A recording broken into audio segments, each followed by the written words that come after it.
Hai, saya Farid Zikri Fadilah. Pada video kali ini saya akan meresum tentang 4 video dari mata kuliah manajemen risiko yang bersumber dari YouTube. Dari video pertama ada judulnya Investasi Reksadana dari Nol dari Felicia Putri Cia Saka. Jadi di video ini dijelaskan bahwa melakukan investasi di reksadana itu yang pertama itu mulai aja dulu. Jadi ada 4 tahapan. Yang pertama kita cari, mulai aja dulu, kita cari platformnya. Yang kedua kita daftar, lalu beli dan jual, baru kita bisa lihat portofolio investasi kita. Yang pertama yaitu memulai dengan mencari di mana kita bisa berinvestasi reksadana. Bisa dari bank ataupun dari online. Cuma dari bank itu katanya cukup rumit, maka dari online saja. Ada beberapa banyak aplikasi online seperti Bareksa, Bibit, Tanam Duit, dan segala macam. Untuk para pemula itu disarankan untuk yang beli namanya reksadana pasar uang, karena produk reksadana pasar uang ini adalah produk yang anti rugi karena harganya itu naik terus dan tidak pernah turun, karena itu bersumber dari surat utang dan deposito yang kurang dari 1 tahun jatuh temponya. Jadi bagaimana cara belinya, yaitu langsung aja kita masuk ke aplikasinya, kita pilih ke reksadana pasar uang, lalu kita beli. Minimal harganya 100.000 sampai batas yang ditentukan. Jadi kita beli aja, kita mulai aja langsung, lalu kita bayar bisa dari transfer bank atau dari financial tech yang bekerja sama gitu. Lalu setelah dibeli sudah sukses berhasil, maka waktu reksadana ini tidak langsung masuk ke portofolio kita. Jadinya dia membutuhkan waktu yang lebih lama, yaitu sekitar 2-3 hari. Jadi kalau kita belinya di bawah jam 10, maka hari itu langsung diproses dan besoknya itu sudah masuk ke portofolio kita. Namun kalau di atas jam 12, misalnya kita belinya sore atau malam, maka diprosesnya itu besoknya, baru besoknya lagi sudah masuk di portofolio kita. Jadi itu untuk pasar uang waktunya bisa lebih singkat. Namun kalau untuk pasar saham, untuk reksadana saham dan obligasi itu bisa lebih lama waktunya. Lalu kalau sudah masuk pembelian, sudah masuk di portofolio kita reksadananya, maka baru boleh kita jual. Ya, karena reksadana ini kan harganya naik terus ya, boleh kita jual kapan aja gitu. Dan pasti anti rugi karena reksadana pasar uang itu anti rugi katanya. Lalu menjualnya ya mudah saja, langsung masuk ke aplikasinya, pilih jual minimum 100.000 atau terserah mau berapa banyak, ya tinggal dijual. Namun prosesnya itu juga sama seperti belinya tadi, tidak langsung masuk ke rekening kita, misalnya ke rekening bank kita. Jadi ada prosesnya sama seperti misalnya di bawah jam 10, di bawah jam 12, maka di prosesnya itu besok, dan kemungkinan besoknya lagi masuk ke rekening kita, seperti itu. Setelah kita punya reksadana, terus apa dong yang kita buat? Ya, yang pertama itu optimalkan setengah dari dana darurat ke RDPU atau reksadana pasar uang. Jadi dana darurat itu adalah pengeluaran kita selama 1 bulan itu dikali 6 bulan. Misalnya pengeluaran kita 1 bulan itu 1-2 juta, misalnya 2 juta, maka dikali 6 bulan 12 juta, separuhnya itu 6 juta kita masukkan ke reksadana pasar uang. Ataupun kalau nggak mau ya kita tabung saja uangnya setiap bulan, seperti itu. Lalu berikutnya naik tahap nih, setelah masuk reksadana pasar uang, ya dicoba aja dulu ke reksadana pendapatan tetap. Nah, kita ya mulai aja dari yang murah-murah dulu, yang kecil-kecil dulu kan gitu. Yang penting itu kita mulai, sehingga kita bisa belajar saat kita berada di sana. Setelah kita mulai kita bisa belajar. Nah, itu dia rangkuman dari video yang pertama dari investasi reksadana dari nol dari Felicia Putri Cia Saka. Baik, di video kedua yaitu judulnya Siklus Ekonomi by Ray Dalio, yaitu pemilik hedge fund terbesar di dunia. dari channel YouTube-nya Bong Chandra.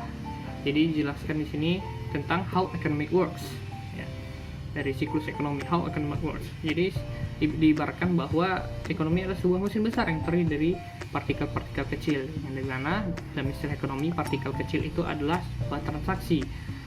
Jadi sebuah transaksi ini ada 3, yaitu good, service, dan financial asset. Jadi di dalam transaksi-transaksi kecil daripada puluhan, ratusan, atau ribuan transaksi itu dinamakan market, ya. Ada banyak sekali bermacam-macam market, misalnya dari market makanan, market wisata, market lain-lain. Jadi dijelaskan juga bahwa ada 3 penggerak ekonomi utama di dalam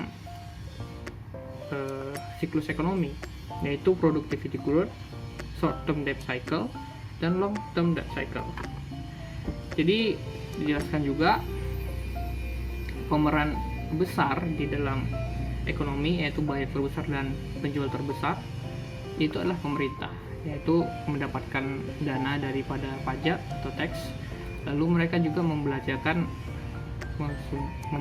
anggaran negara dengan APBN, dan jumlahnya pastinya sangat besar.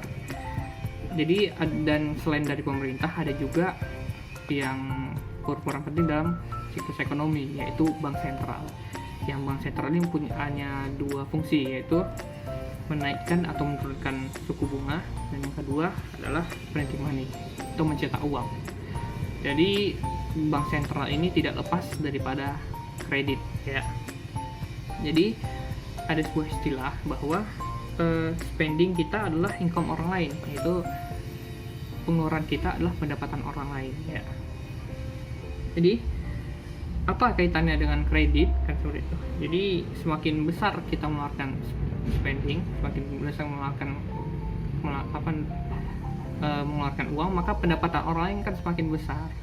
Begitu juga sebaliknya, kalau kita mengeluarkan uang kecil, maka pendapatan orang akan juga semakin kecil. Jadi ini akan terus berlanjut, kan seperti itu. Kalau kita mengeluarkan banyak, orang akan mendapatkan yang banyak. Kita mengeluarkan uang banyak, orang akan pendapatannya akan banyak, dan seterusnya. Jadi inilah yang dinamakan productivity growth, yaitu produktivitas yang terus bertambah.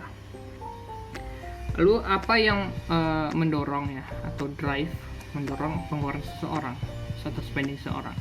Yang mendorong spending seseorang adalah kredit, ya. Kenapa kredit? Karena dengan kredit kita bisa membeli barang lebih awal. Misalnya kita membeli motor atau mobil, kita kredit dengan jangka waktu 24 bulan atau 2 tahun atau boleh lebih, kan gitu. Dan kita bisa mendapatkannya pada saat ini, kan ya, seperti itu. Jadi kredit drive spending, ya. Lalu dalam kredit ini, ya, kita tahu tadi kredit adalah penggerak ekonomi, salah satu penggerak ekonomi yang cukup berpengaruh, kan seperti itu. Karena kredit ini juga menciptakan namanya sebuah cycle, ya, atau borrowing credit cycle atau credit cycle. Yang mana tadi dijelaskan cycle ini ada 2, yaitu juga termasuk dalam 3 penggerak ekonomi, yaitu pertama short term debt cycle yang waktunya berjarak 5-8 tahun, dan ada long term debt cycle yang waktunya sekitar 75 sampai 100 tahun. Yang namanya cycle, tentu saja dia terus berputar, kadang di atas, kadang di bawah, kan seperti itu, berputar terus. Jadi bagaimana cycle itu, ekonomi itu bisa berada di atas, seperti itu.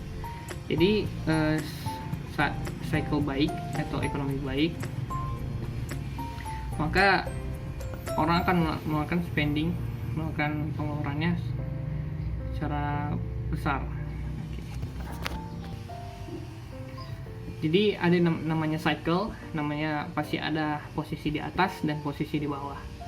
Jadi saat posisi cycle di atas, maka akan banyak terjadinya produktivitas akan meningkat, ya, kredit meningkat, income atau pendapatan meningkat, dan segalanya meningkat, dan transaksi ini berada pada di atas, kan seperti itu.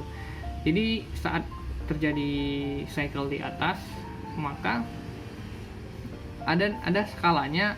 Saat produksi sedikit kita bisa membelinya, ya bisa membeli karena produktivitas sangat tinggi, seperti itu. Jadi saat itu terjadi, saat produk sedikit dan semua orang bisa beli, maka yang terjadi adalah sebuah kelangkaan. Nah, jadi saat terjadinya kelangkaan tersebut, maka akan terjadi namanya inflasi, ya. Sedikit barang tapi banyak permintaan, hukum ekonomi. Maka saat terjadinya inflasi, maka di sini akan terjadi peran daripada bank sentral. Jadi bank sentral akan menaikkan suku bunga saat inflasi terjadi. Saat bank sentral menaikkan suku bunga, maka orang akan meng-cut spendingnya atau meng-cut pengeluarannya, atau orang akan tidak melakukan kredit lagi, seperti itu. Jadi saat orang tidak mengeluarkan kredit, maka perdagangan orang berkurang, ya, maka income seseorang akan berkurang. Maka saat itu terjadi, barang-barang yang di pasar tidak banyak yang membeli. Nah, seperti itu. Saat barang-barang pasar tidak banyak yang membeli, maka harganya akan turun, maka terjadi deflasi. Dan begitu seterusnya. Setelah terjadi deflasi, maka bank akan menormalkan lagi suku bunganya. Interest rate-nya akan dinormal kembali dan orang harus melakukan kredit, dan cycle berada di atas kembali dan terjadi mengulang dan terus-terusan. Dan ini dinamakan short term debt cycle, yaitu dengan waktu 5-8 tahun. Cycle-nya seperti itu saja. Namun saat long term debt cycle ini jadi pada waktu 75 sampai 100 tahun. Sama kejadiannya, tidak banyak seperti tidak banyak beda dengan short time debt cycle. Namun di dalam long term debt cycle ini terjadi saat interest rate itu sudah 0%, sudah sangat titik terendah, seperti itu. Saat interest rate pada titik terendah, maka apa yang dilakukan bank sentral tidak mungkin menurunkan lagi, kan gitu. Maka mereka akan melakukan printing money, nah, itu mencetak uang. Berapa banyak cetak uang itu terserah, berapa banyak yang bank sentral mau, seperti itu. Misalnya ada kejadian di Amerika bahwa negara mencetak 2 triliun dolar dan uang ini tidak bisa digunakan, kan.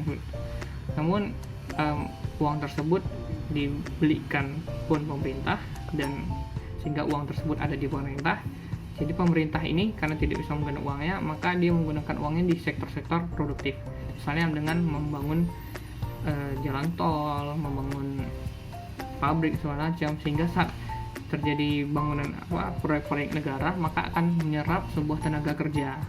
Saat menyerap tenaga kerja, maka orang-orang akan mendapatkan income, akan mendapatkan uang dari orang-orang kerja tersebut, sehingga ekonomi akan bisa berjalan lagi. Gitulah siklus daripada long term debt cycle.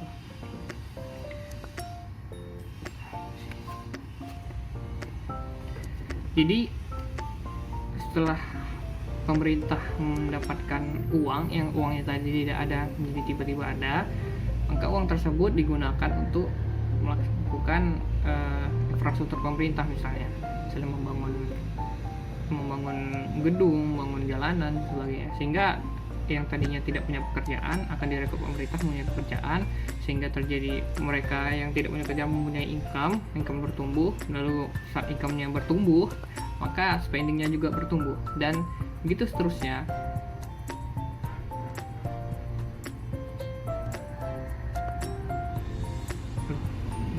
Dan begitu seterusnya, dan sehingga ekonomi akan kembali tumbuh.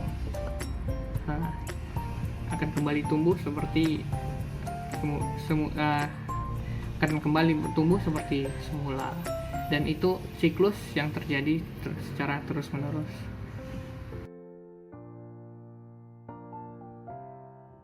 Video ketiga ada hedge funds intro dari Khan Academy, bahwa hedge funds ini dijelaskan adalah sesuatu yang cukup misterius karena mempunyai nama yang kadang kurang baik, karena melakukan sesuatu yang rahasia dan sesuatu yang strange, berbeda di dalam sebuah market, sehingga masyarakat curiga dengan aktivitas yang mereka lakukan. Dan hedge fund ini juga tidak masuk dalam regulasinya SEC, ya. Dan juga karena mereka tidak masuk ke regulasinya SEC atau Securities of Exchange Commission di Amerika, maka mereka tidak bisa memasarkan hedge fund mereka atau memasarkan diri mereka. Jadi orang-orang tidak akan mengetahui apa hedge fund terbesar di dunia atau hedge fund yang paling baik, atau mereka juga tidak bisa berjumpa di dimanapun ya, tidak bisa berjumpa di majalah, koran dan sebagainya. Dan hedge fund ini juga tidak bisa mengambil uang dari publik. Jadi siapa aja yang bisa masuk ke hedge fund ini hanyalah orang-orang tertentu yang di dalam sebuah jaringan network.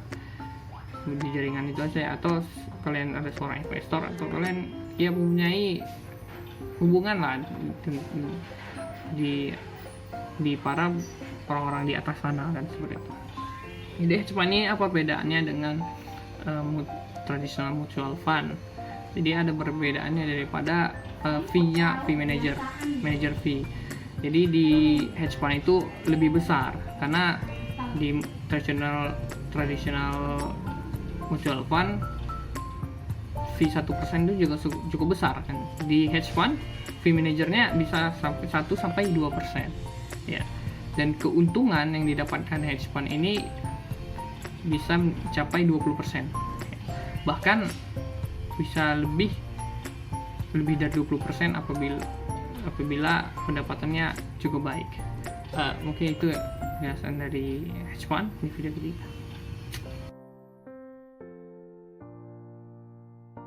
Video keempat itu membahas tentang hedging, yaitu apa itu hedging ya. Jadi hedging itu adalah strategi di dalam trading untuk membatasi atau melindungi para trader daripada terjadinya sebuah kerugian, daripada fluktuasi nilai saham atau nilai tukar mata uang yang tidak menguntungkan atau terjadinya kerugian. Jadi hedging ini berfungsi untuk melindungi trader daripada kerugian, seperti saat kita melakukan kerugian ada otomatis di dalam saham terjadi stop loss, margin call ataupun cut loss yang kita jual sendiri. Jadi saat itu terjadi, maka kerugian yang terjadi pada trader akan cukup dalam. Nah, jadi tujuan hedging ini supaya meminimalkan kerugiannya atau bahkan membuat impas ya, apa itu yang rugi dan yang didapat, sehingga tidak terjadi kerugian sama sekali. Jadi bagaimana cara melakukan hedging di dalam pasar saham? Bisa kita lakukan dengan cara melakukan buy dan sell pada satu aset yang sama secara bersamaan, atau atas beberapa aset yang berbeda tetapi pergerakan harganya saling berhubungan. Jadi kita dalam bersamaan kita melakukan buy dan sell. Di dalam pasar keuangan forex atau mata uang, misalnya kita melakukan kerugian pada nilai tukar dari antara dua mata uang ya, misalnya pound sterling dengan yen. Di saat itu juga kita melakukan namanya sell terhadap nilai mata uang yang lain yang berkaitan, sehingga nilai mata uang yang rugi bisa ditutupin dengan mata uang yang lainnya. Jadi saat terjadi hedging pastinya ada nilai tukar yang sangat berhubungan, dan di nilai tukar yang lemah pasti ada berhubungan dengan nilai tukar lainnya. Mata uang yang satu akan berhubungan dengan mata uang lainnya. Itulah yang dimanfaatkan oleh hedging supaya meminimalkan risiko terhadap kepada para trader dalam melakukan aksinya.